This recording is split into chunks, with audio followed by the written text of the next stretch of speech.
Lance, if you heard him talking about Michael and moving him around, I think he's got one penalty also in like almost 500 snaps. How important has he been for this offense? Yeah, he has been, he's played huge. He's played really big for us, played some critical situations and big minutes for us.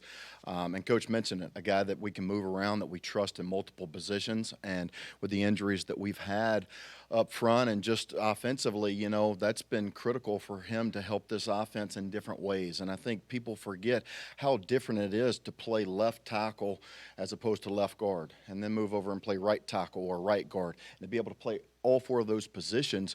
You have to know all four of those really well, and he does a nice job, mentally handling all those things, and he's done a great job handling all those and playing really well for us, which gives us some freedom and flexibility up front. Lance, Coach called them deceptive plays. You guys ran a couple trick plays in the win. How much is that becoming a part of the offense? We've seen that a little bit more recently. Yeah, I call them gadgets. Whatever you want to call them, trick plays.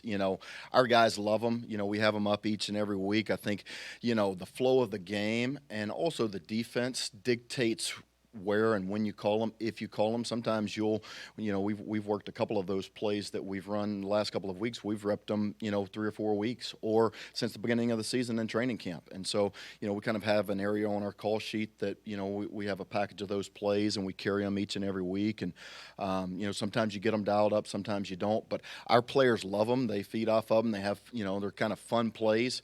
But they're huge momentum plays and they're impact plays. And love when coach gets them called and we execute them. They become big plays for us. Lance, obviously at various points of the year, there have been times where the red zone offense has been kind of up and down, or the offense has kind of struggled to respond to the defense making a big play. And even though in that Wake Forest game, there were a couple of stall drives early. In that third quarter, you guys were able to respond to almost every single big play the defense made. How much confidence does that give for your group as a whole, knowing that you were actually able to capitalize on big plays by the other side of the line of scrimmage and capitalize on that momentum going forward? Yeah, let me just say this. I mean, hats off to Coach Brown, our defensive staff, our defense in terms of, creating havoc plays, creating extra possessions for us, creating momentum in games. That's huge, and we absolutely feed off of that. It's been great for us. It's helped us win games, and exactly what you just said. Our offense has fed off of it. When we've gotten turnovers, at times we haven't, produced points off of it, but we did a great job in the third quarter responding to that momentum and the extra possessions that they gave us. They've done an excellent job. Really happy to see them playing at a high level. I think Coach Brown's done an excellent job. And I knew that this was a good defense, having gone against them all spring in training camp. I mean, they gave us fits, and so I think that they're playing at a really high level. They're playing with confidence, and I think that gives us confidence as an offense that we don't have to score every single possession. If something doesn't go right offensively, hey, let's go to the bench, let's go to the sideline, let's figure out how we can be better, how we can fix it, how we can get our side corrected, and then go out and continue to play better. And I think that that's what we've got to do moving forward in this season is that win was great, but that was last week. We've got a great opponent coming in this week. I mean, when you look at James Madison, I mean, this is a really tough opponent. I mean, when you watch them defensively, I think they're ranked in the top 10 in the nation in defensive category in 21 categories.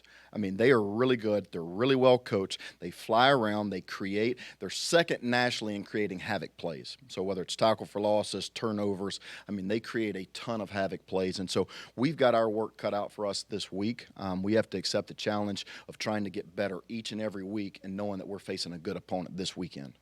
Tyler's made some really good catches throughout the entire year, but it seems like when the ball's a little high, he's always going to get that. Have you seen that when he goes up? It just seems like, there were two the other night, and I think one the week before. He does. He thrives off of those, high balls, those contested catches situations. We talked about it last week, Jody. You asked me about that.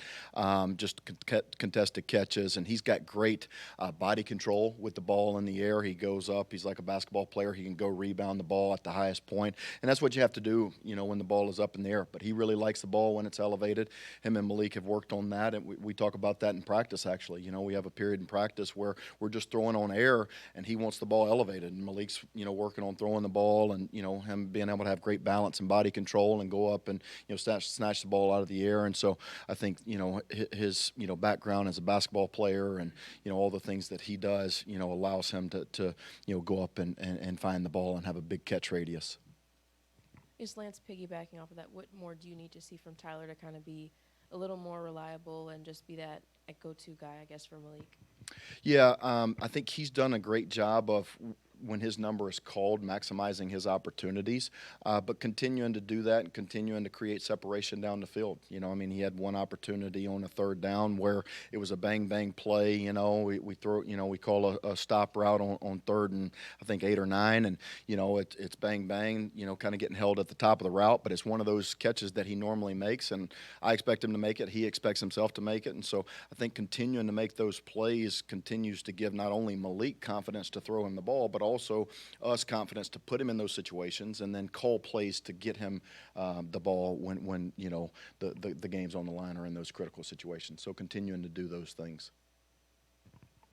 Back to the gadget plays, Braden Smith, for example, is now 3 for 3 throwing the ball. Obviously, teams are seeing this. They're catching on to that. How can you still disguise that or do something off that keeps that kind of play being effective?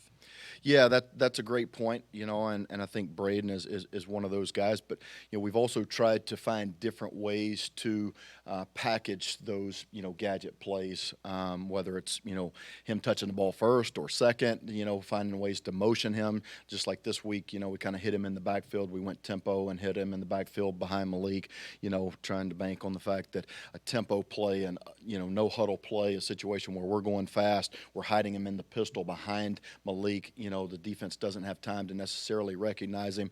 But he is a guy that, defensive coordinators and defenses, their antennas up when he's on the field, that he's kind of the trick play guy. But he's also, he's a starter. He plays in almost every offensive snap when we're in our 3 receiver set. So they have to, guard and defend him doing the other things as well, because he's a really good route runner. He catches the ball really well. We trust him to do all those things as a normal, receiver. And so we're not just putting him in the game. So I think that helps hide some of what we do, to complement those gadget plays. Thanks, guys.